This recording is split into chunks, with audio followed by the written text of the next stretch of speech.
అందరికీ నమస్కారం.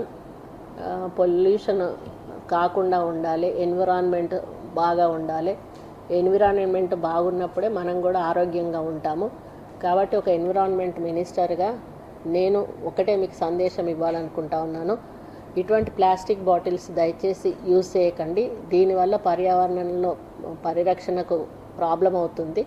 మనం ఆరోగ్యంగా ఉండాలి, మన పిల్లలు ఆరోగ్యంగా ఉండాలి, మన భవిత ఆరోగ్యంగా ఉండాలి అంటే తప్పనిసరిగా ప్లాస్టిక్ను నిర్మూలించాల్సిన బాధ్యత మనందరి మీద ఉంది. ప్రజలు ఇలాంటి సింగిల్ యూజ్ ప్లాస్టిక్ను వాడకుండా పర్యావరణ పరిరక్షణ కోసం మీరందరూ కూడా సహకరించాలని కోరు. కాబట్టి దయచేసి ఎవరు కూడా ప్లాస్టిక్ బాటిల్స్ యూజ్ చేయకండి. ఇలాంటి గాజు బాటిల్స్ తీసుకోండి. అవసరమైతే గాజు గ్లాసులలో ఇలా పోసుకోండి. అంతే తప్పితే దయచేసి బాటిల్స్ వాడకండి. ఇది నా రిక్వెస్ట్. ఇది మన కోసం, మనందరి కోసం, మన భవిష్యత్తు కోసం అని తెలియజేసుకుంటూ సెలవు తీసుకుంటాం. అందరికీ నమస్కారం. పొల్యూషన్ కాకుండా ఉండాలి, ఎన్విరాన్మెంట్ బాగా ఉండాలి. ఎన్విరాన్మెంట్ బాగున్నప్పుడే మనం కూడా ఆరోగ్యంగా ఉంటాము. కాబట్టి ఒక ఎన్విరాన్మెంట్ మినిస్టర్గా నేను ఒకటే మీకు సందేశం ఇవ్వాలనుకుంటా ఉన్నాను.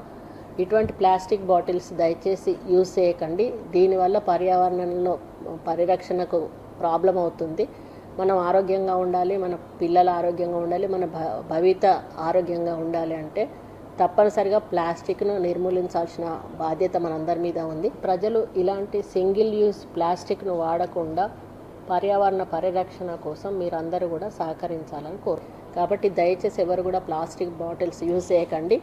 ఇలాంటి గాజు బాటిల్స్ తీసుకోండి. అవసరమైతే గాజు గ్లాసులలో ఇలా పోసుకోండి.